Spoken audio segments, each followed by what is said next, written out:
So before my time starts, I want to take a moment and just make good on a promise I made to myself and to my parents this morning to just have fun and enjoy the opportunities that come at us. So on the count of three, if you would remind me and say 1, 2, 3, Josh, be cool. So 1, 2, 3. Josh, be cool. All right, now we can start.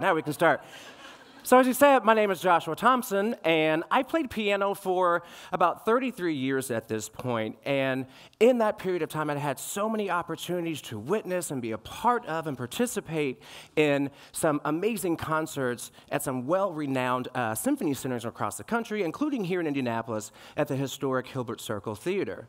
But also in that time, I've received countless scores and manuscripts to learn and pore over and learn and practice and to eventually perfect and perform, written by some of the classical greats known as, Bach and Beethoven and Mozart and Chopin and Debussy and Ravel.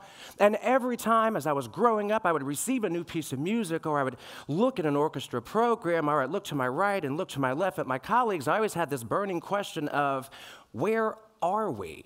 And by we, I wanted to say, where are the faces and the people of African descent in this canon that we know of classical music? Because at a very young age, to me, it seemed highly unlikely and even more implausible that there would be no or very few contributions and representatives from people of African descent to this great canon of music that we rightly or wrongly ascribe and assume that there's this elevated degree of sophistication and refinement. So as I continued to study and hone my craft in middle school and then in high school and eventually made my way to college, that question still persisted because while it wasn't absolutely required for me, it was very important for me to see myself and an extension of myself on stage or on paper so I could fully actualize, realize, and be my true self.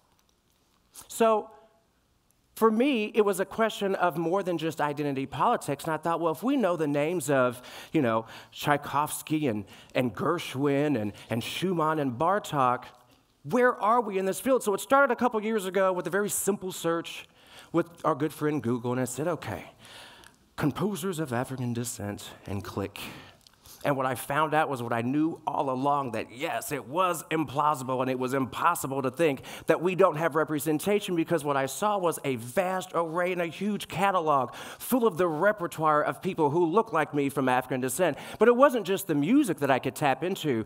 I saw names, I saw faces, I had dates, I had histories, I had biographies, I had something else I could tap into beyond the music to really make this genre that I've loved my entire life even more personal. And I said, if you've spent the last 25 years playing the European masterworks, what you're going to do is spend the next 25 years explaining and learning and telling about the works of William Grant Still and Florence Price, Margaret Bonds, and Samuel Coolidge Taylor, Chevalier de St. George, Robert Nathaniel Dett, and so many other words and other composers who've contributed to this.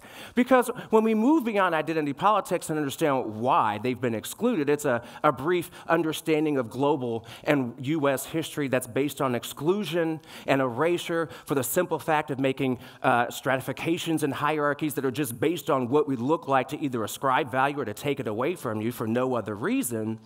There's something way more powerful about this music for me, this music without words that has an ability to express the human condition, to relate to other people, and allows us to really create and envision the world that we want. And so that's why I exclusively program the masterworks from composers of African descent, because it gives us another opportunity to tap into one another and to see our glory and to magnify other people who have an innate ability to really elevate how we frame and reframe, how we view and review, and how we position and think about the world in which we live in, and maybe how we contribute to it.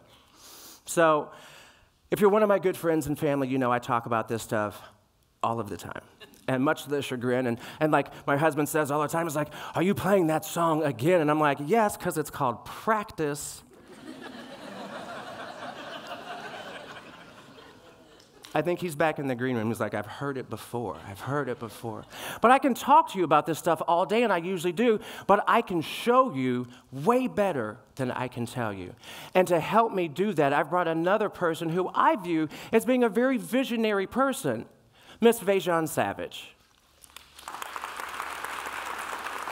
Now, Vejjan is a good friend and a colleague, but she's inspiring to me because she too, much like my desire to take the works of classical music and look for us, find another place where we can see ourselves, she did the same thing as a young child and now as an adult, saying, I don't see myself. And she has this desire for little black girls to understand the art of ballet and classical and the love of your body and how to express that with movement, because we get to make for their future today. And that's what we do.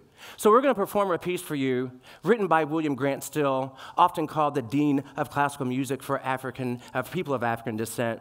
And it's called Out of the Silence. And we both love this piece so much, and it's so personal, and I really feel like it's like a musical metaphor for what I've been trying so desperately to articulate, is the fact that the way that we come into this world and what we leave as our legacy and how we're going out is very much based on two philosophies. So whether you take the biblical ascription of ashes to ashes and dust to dust, or whether you take the more scientific and theoretical Big Bang Theory, it all starts from absolutely nothing. And then there's a spark and a moment where in its wake there's the entire cosmos, and there's all the matter that is going to matter that we can create and recreate. And then just like it burst onto the scene and has this entire universe of the cosmos at our disposal, it goes back to absolutely nothing. So without further ado, first premiered in 1939, written by William Grant Still, we give you Out of the Silence.